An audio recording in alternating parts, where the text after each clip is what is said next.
Hi, my name is Elizabeth Pineda, and I'll be doing my presentation on the diet and nutrition in Ecuador. Eating style and food culture in Ecuador. So the two most typical meals, the difference between them in Ecuador is the region that they're located in. So in the coastal region, you have their diet consisting of a lot of beef, chicken, and a lot of seafood, with sides of rice, lentils, pasta, and fried banana. And then in the mountainous regions, their diets consist of a lot of pork, chicken, beef, and this sounds weird, but cuy, which is guinea pig, which sounds weird to us, but they grow guinea pigs, cuy, just like we grow chickens here in the United States. And they always have a starchy component on the side in mountainous regions, such as corn or potatoes. Usually other meals in both of these regions always consist of three courses. So that means they have their super salad at first, just like we do here in the US, and then they'll have their main course and they'll finish it off with some bread and some coffee as their dessert. Their most typical alcoholic beverage is called agua ardiente, and basically that's just an alcoholic beverage made out of sugar cane, and it's their most popular. A lot of tourists go to drink that. And then in their capital city of Quito, there's a really big street food scene and a lot of fried foods. So that consists of a lot of fried insects such as caterpillars or grasshoppers, a lot of fried plantains, which is just a banana and it's just fried, and fried chicharroncitos, which is just fried pork rinds. Health issues and illness in Ecuador.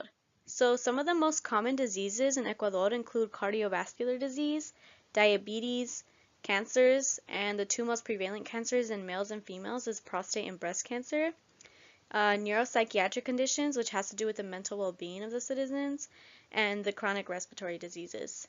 And then if we look at the top 10 causes of death, you can really make a big connection because our top 10 cause of death is heart disease, and that's the most common disease. So obviously, it's the most common because it's the most common disease that people are dying from. The second would be stroke, followed by lower respiratory infections, kidney disease, and diabetes. Connections between Ecuador's diet and health issues. So something that really stood out to me was the amount of red meat and pork that people in Ecuador consume, and then also the way that they cook it. So we know that red meat and pork, eating too much of it can be linked to causing cancers, but the way they cook it really, really makes a difference. So if you're oven baking something, not as much smoke and carcinogens are getting into your meat.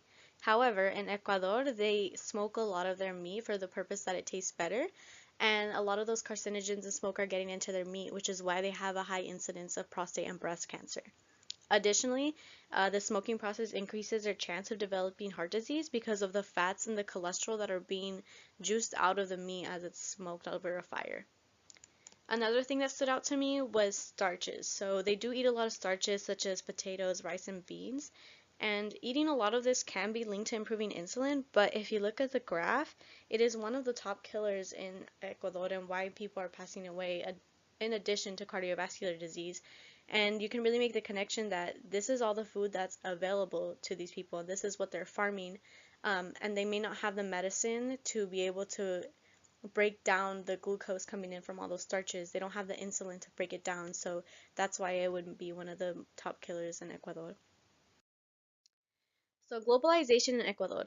Globalization has changed what resources are available to Ecuadorians. So with the United States, Ecuador has a really, really big seafood industry trade deal.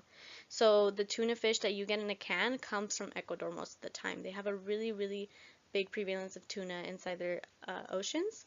And this really does take a toll on the citizens in the coastal regions because then there's not as much seafood available to them. So they opt for more fattier and less healthier proteins such as chicken, pork, or beef.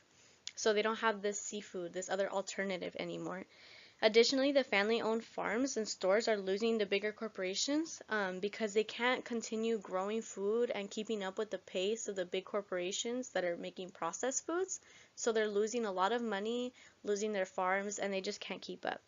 A great documentary I found was called Ecuador, Rainforests versus Globalization, and it really goes into detail how the United States and their corporations are really taking a toll on the small farmers and small economy in Ecuador, and how it's taking a really big toll on the nutrition and the food that these people are producing and eating, because they're only eating processed foods since it's cheaper now and easier to make versus when they were eating their farm foods, it was just a lot more nutritious. My suggestions were to make some diet changes and try to consume less meats and pork. And if they do decide to eat meat, they should lean towards seafood. And then just continue eating beans and potatoes and like the caldos, which is soups, because those can bring a lot of nutritional value in their diets. And then additionally, another suggestion I have would be that Ecuadorian citizens should buy more from their local growers and farmers and keep that little local economy stimulation going. And that way they can produce healthier foods such as their potatoes and their cuy and their seafood. And that way the corporations aren't producing and being able to make as much money from them. And these are my references. Thank you for listening to me talk about Ecuadorians' nutrition and diet.